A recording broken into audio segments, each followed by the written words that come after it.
आज मैं आपको बताने वाला हूँ 20 ऐसे नेताओं के बारे में जिन्होंने कांग्रेस पार्टी को अलविदा कहा और पछताए आखिर क्यों, यही मैं आपको बताने वाला हूँ। नंबर 20 पर आते हैं अर्जुन सिंह जी और एनडी तिवारी जी। 1995 का वो दौर जब सियासत के दो बड़े सूरमा अर्जुन सिंह जी और एनडी तिवारी जी को लगा कि पीवी नरसिम्हा राव जी के सामने वे अपनी नई दुकान चमका लेंगे। इन्होंने अपनी अलग ऑल इंडिया इंदिरा कांग्रेस तिवारी बना तो ली, लेकिन जनता ने ऐसा जोर का झटका दिया कि 1996 के चुनाव में दोनों बड़े छत्रपों के सारे दांव उल्टे पड़ गए। इसे कहते हैं चौबे जी गए थे छब्बे जी बनने और दुबे जी बनकर लौटे। 1996 के लोकसभा चुनाव में करारी हार ने इन दोनों कद्दावर नेताओं को यह एहसास करा दिया कि पार्टी के सिंबल और कांग्रेस के पुराने कैडर के बिना इनकी हैसियत सिर्फ कागजी शेर जैसी थी। नतीजा यह हुआ कि बिना शर्त दोनों दिग्गजों को वापस कांग्रेस के दरबार में हाजिरी लगानी पड़ी। सत्ता का मोह भंग हुआ और राजनीतिक महत्वाकांक्षा की ऐसी हवा निकली कि इतिहास में यह दल बदल केवल एक सबक बनकर रह गया। नंबर 19 पर आते हैं संजय निरुपम जी। मुंबई कांग्रेस के आक्रामक चेहरा और टीवी डिबेट्स में विरोधियों के छक्के छुड़ाने वाले संजय निरुपम जी को 2024 में जब कांग्रेस ने बाहर का रास्ता दिखाया तो उन्हें लगा कि शिंदे गुट की शिवसेना में जाते ही उनका पुराना जलवा लौट आएगा। लेकिन भाई साहब, राजनीति में टाइमिंग ही सब कुछ होती है और यहाँ तो गणित ही गड़बड़ा गया। शिवसेना में शामिल होते ही वे राष्ट्रीय राजनीति के बड़े कैनवास से कटकर एक क्षेत्रीय कोने में सिमट कर रह गए। जो नेता कभी दिल्ली और मुंबई के गलियारों में सीधी धमक रखता था, वह अचानक मुख्यधारा की टीवी बहसों और पार्टी के बड़े फैसलों से पूरी तरह गायब हो गया। इसे कहते हैं कि आसमान से गिरे और खजूर में अटके। कांग्रेस में रहते हुए जो उनका रुतबा और आक्रामकता थी, वह नए ठिकाने पर जाकर पूरी तरह ठंडी पड़ गई और आज वे अपनी राजनीतिक पहचान को दोबारा तलाशने के लिए जद्दोजहद कर रहे हैं। आगे नंबर 15 पर जो नाम आ रहा है मेरे दोस्त, उसका तो पूरा राजनीतिक करियर ही बदल गया, देखते रहिए। नंबर 18 पर आते हैं जी.के. वासन जी। तमिलनाडु की राजनीति के बड़े नाम जी.के. वासन जी ने सोचा था कि वे अपने पिताजी जी.के. मूपनार जी की तमिल मनीला कांग्रेस को पुनः जीवित करके दक्षिण में अपना एक छत्र राज कायम कर लेंगे। इसी चक्कर में 2014 में उन्होंने एक झटके में कांग्रेस को अलविदा कह दिया। लेकिन राजनीति में सिर्फ विरासत काम नहीं आती, जनाधार भी चाहिए होता है। बिना किसी बड़े राष्ट्रीय या क्षेत्रीय गठबंधन के उनकी पार्टी वैसी ही रह गई जैसे बिना तेल का दिया। चुनाव दर चुनाव उनकी स्थिति इतनी दयनीय हो गई कि ना तो तमिलनाडु के लोग उन्हें अपना बड़ा नेता मान पाए और न ही दिल्ली के गलियारों में उनकी कोई पूछ रही। जो नेता कभी केंद्र में मंत्री बनकर आदेश चलाता था, वह आज क्षेत्रीय राजनीति में गुमनामी के अंधेरे में धकेल दिया गया है। इसे कहते हैं घर के रहे ना घाट के। नंबर 17 पर आते हैं अश्विनी कुमार जी। मनमोहन सिंह जी की सरकार में देश के केंद्रीय कानून मंत्री रहे अश्विनी कुमार जी ने 2022 में यह सोचकर कांग्रेस छोड़ी थी कि उनके इस इस्तीफे से बवंडर आ जाएगा। लेकिन भाई साहब, राजनीति में जब तक आपके पीछे जनता का हुजूम ना हो, तब तक कोई आपकी तरफ मुड़कर भी नहीं देखता। पार्टी छोड़ते ही अश्विनी कुमार जी देश की मुख्यधारा की राजनीति से ऐसे गायब हुए जैसे कि गधे के सिर से सींग। ना तो उन्हें किसी नई पार्टी ने भाव दिया और ना ही मीडिया के कैमरों में उनका रुख किया। बुद्धिमानी का ढोल पीटने वाले पूर्व मंत्री जी को बाद में ये बात समझ आई कि केंद्रीय मंत्री पद का जलवा पार्टी के सिंबल से था, उनके व्यक्तिगत नाम से नहीं। आज वे सिर्फ टीवी स्टूडियो या सोशल मीडिया तक सीमित होकर रह गए हैं और उनका राजनीतिक करियर पूरी तरह ठप पड़ा है। नंबर 16 पर आते हैं कृपा शंकर सिंह जी। मुंबई कांग्रेस के पूर्व अध्यक्ष और उत्तर भारतीय वोटों के बेताज बादशाह कहे जाने वाले कृपा शंकर सिंह जी ने जब भाजपा का दामन थामा तो उन्हें लगा था कि मुंबई से लेकर यूपी तक उनकी तूती बोलेगी। लेकिन कहते हैं ना कि नया 9 दिन और पुराना 100 दिन। भाजपा में जाते ही उन्हें समझ आ गया कि यहाँ का कैडर और अनुशासन बिल्कुल अलग लेवल का है। मुंबई की राजनीति में उनका पुराना दबदबा ऐसा गायब हुआ कि उन्हें 2024 के लोकसभा चुनाव में सीधे यूपी की जौनपुर सीट पर चुनाव लड़ने भेज दिया गया और वहां की जनता ने तो ऐसा जवाब दिया कि कृपा शंकर सिंह जी चुनाव ही हार गए। ना मुंबई के रहे और ना जौनपुर के बने। हाथ में आया अवसर भी गया और राजनीतिक रुतबा भी जीरो हो गया। नंबर 15 पर आते हैं संजय सिंह जी। अमेठी के पूर्व राजा और गांधी परिवार के बेहद करीबी रहे संजय सिंह जी ने 2019 में जब कांग्रेस और अपनी राज्यसभा सीट छोड़कर भाजपा का कमल थामा तो लगा था कि अमेठी का सिंहासन अब हमेशा के लिए उनके नाम हो जाएगा। लेकिन राजनीति में राजा का ताज जनता की मर्जी से ही टिकता है। भाजपा में शामिल होते ही संजय सिंह जी मुख्यधारा की राजनीति से ऐसे दरकिनार हुए कि अमेठी की स्थानीय राजनीति हो या लखनऊ की सत्ता, उनका नाम सिर्फ फाइलों तक सिमट कर रह गया। जो नेता कभी कांग्रेस के दौर में अमेठी रायबरेली का बॉस हुआ करता था, वह आज अपने ही इलाके में राजनीतिक वजूद बचाने के लिए तरस रहा है। वैसे कहते हैं चौधर की चाहत में अपनी जमीन ही गंवा बैठना। रुकिए, नंबर 12 पर जो नाम आने वाला है उसने तो पूरी की पूरी पार्टी बदलने की हैट्रिक बनाई है। नंबर 14 पर आते हैं अल्पेश ठाकोर जी। गुजरात में ओबीसी आंदोलन की लहर पर सवार होकर रातों रात स्टार बने अल्पेश ठाकोर जी को लगा था कि कांग्रेस उनके राजनीतिक कद के सामने छोटी पड़ रही है। सत्ता का स्वाद चखने की जल्दबाजी में उन्होंने कांग्रेस का हाथ झटका और 2019 में भाजपा का झंडा थाम लिया। लेकिन जनता भी बड़ी चालाक होती है, दल बदलुओं को सबक सिखाने में बिल्कुल देर नहीं लगाती। भाजपा के टिकट पर उपचुनाव लड़ते ही अल्पेश ठाकोर जी अपना ही चुनाव हार गए। जो युवा नेता कभी गुजरात के लाखों युवाओं की आवाज़ माना जाता था, वह एक ही झटके में केवल एक सामान्य विधायक की हैसियत में आकर अटक गया। उनका शुरुआती आभा मंडल, उनका जन समर्थन और उनकी आक्रामक छवि सब कुछ मिट्टी में मिल गई। नंबर 13 पर आते हैं टॉम वडक्कन जी। कांग्रेस के प्रमुख राष्ट्रीय चेहरा और 24 घंटे टीवी चैनलों पर पार्टी का पक्ष रखने वाले टॉम वडक्कन जी ने 2019 के लोकसभा चुनाव से ठीक पहले भाजपा का पटखा पहन लिया। उन्हें उम्मीद थी कि इतने सालों की मीडिया प्रेजेंस का फल भाजपा उन्हें कोई बड़ा पद या चुनाव टिकट देगी। लेकिन भाजपा के विशाल संगठन में टॉम वडक्कन जी ऐसे खो गए जैसे समंदर में पानी की एक बूंद। ना तो उन्हें किसी चुनाव में उतारा गया और न ही संगठन में कोई अहम जिम्मेदारी मिली। जो प्रवक्ता कल तक राष्ट्रीय बहसों में एंकरों को दिशा दिखाता था, वह आज भाजपा के प्रेस रूम में किसी कोने में बैठकर अपनी बारी का इंतजार कर रहा है।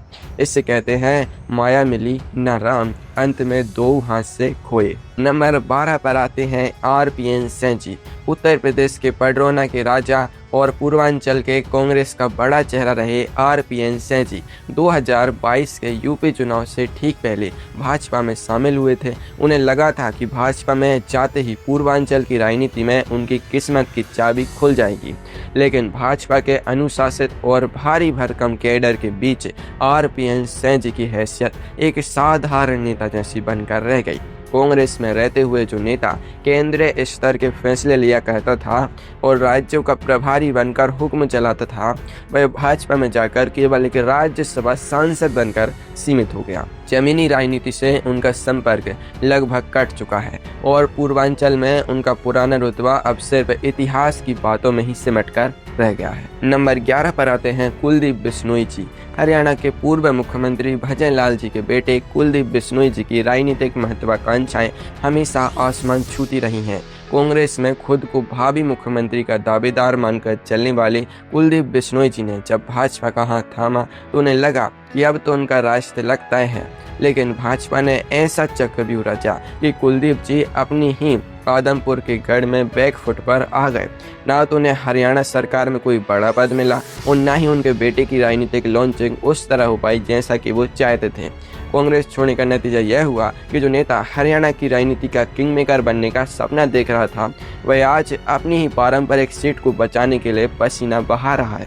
आगे नंबर 8 और नंबर 2 के नेता तो ऐसे हैं जिन्होंने पूरी राज्य सरकार ही बदल दी थी, लेकिन अंजाम क्या हुआ आपको आगे पता चलेगा। नंबर 10 पर आते हैं हरक सिंह रावत जी। उत्तराखंड की राजनीति के मौसम वैज्ञानिक कहे जाने वाले हरक सिंह रावत जी ने 2016 में कांग्रेस सरकार गिराकर भाजपा में एंट्री मारी थी। मंत्री भी बने और पावर भी उपभोग की। लेकिन राजनीति में हर बार मौसम का मिजाज एक जैसा नहीं रहता। 2022 के विधानसभा चुनाव से ठीक पहले भाजपा ने उन्हें ऐसा जोर का झटका दिया कि सीधे पार्टी से निष्कासित ही कर दिया। मजबूरी में हरक सिंह रावत जी को रोते बिलखते वापस कांग्रेस की चौखट पर शरण लेनी पड़ी। लेकिन इस पूरी दल बदल की नौटंकी में उनकी राजनीतिक साख का जो कबाड़ा हुआ, उसका नुकसान आज तक वे भुगत रहे हैं। जो नेता कभी सरकारें बनाता और गिराता था, वह आज अपनी ही पार्टी में अलग थलग पड़ा हुआ है। नंबर 9 पर आती हैं रीता बहुगुणा जोशी जी। उत्तर प्रदेश कांग्रेस के पूर्व प्रदेश अध्यक्ष और कद्दावर महिला नेता रीता बहुगुणा जोशी जी 2016 में यह सोचकर बीजेपी में शामिल हुई थी कि यहाँ उनका राजनीतिक भविष्य ज़्यादा सुरक्षित रहेगा। भाजपा ने उन्हें विधायक बनाया, यूपी में मंत्री भी बनाया और फिर 2019 में प्रयागराज से सांसद भी बना दिया। लेकिन असली झटका तब लगा जब 2024 के लोकसभा चुनाव में भाजपा ने बिना कोई रियायत दिए उनका टिकट ही काट दिया। इतना ही नहीं, अपने बेटे को राजनीति में स्थापित करने का उनका सपना भी धरा का धरा रह गया। 70 साल से ज़्यादा उम्र में पार्टी में किनारे कर दी गई रीता बहुगुणा जोशी जी को अब एहसास हो रहा है कि भाजपा की मशीनरी में पुराना वजूद और वरिष्ठता किसी काम की नहीं रह जाती। नंबर 8 पर आते हैं हार्दिक पटेल जी। गुजरात के पाटीदार आंदोलन से निकले और कभी नरेंद्र मोदी जी व भाजपा की नाक में दम करने वाले आक्रामक युवा नेता हार्दिक पटेल जी ने 2022 में कांग्रेस छोड़कर अचानक भाजपा का दामन थाम लिया था। हालांकि भाजपा के टिकट पर वे बिरमगाम सीट से विधायक तो बन गए, लेकिन जिस आक्रामक तेवर और जन आंदोलन के लिए वो जाने जाते थे, वह पूरी तरह से खत्म हो गया।